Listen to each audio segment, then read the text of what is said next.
Magandang araw pa sa inyong lahat. Ito po naman si Kutsyon Nanay, ang inyong lingkod. Dito po sa amin guys, sa Canada, ito na ang sitwasyon namin sa aming mga tanim.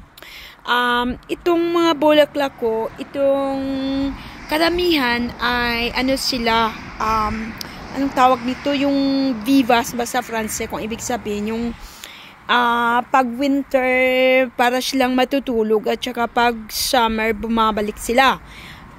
Pero itong isa, yung nasa middle, ito, yun ang tinatawag na lemongrass. Nakalimutan kong i-indoor last year. At ewan ko ba kung babalik siya. Magkakaroon ako ng lemongrass this summer. Kasi nakakalimutan kong ini-indoor.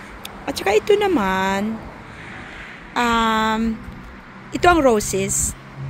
Pag spring, ganun sila. Tapos, ayun, magkakaroon na sila ng, in a few days, magiging green sila. At saka magiging lahat ay maganda na sa paligid. Ngayon, hindi pa masyadong maganda.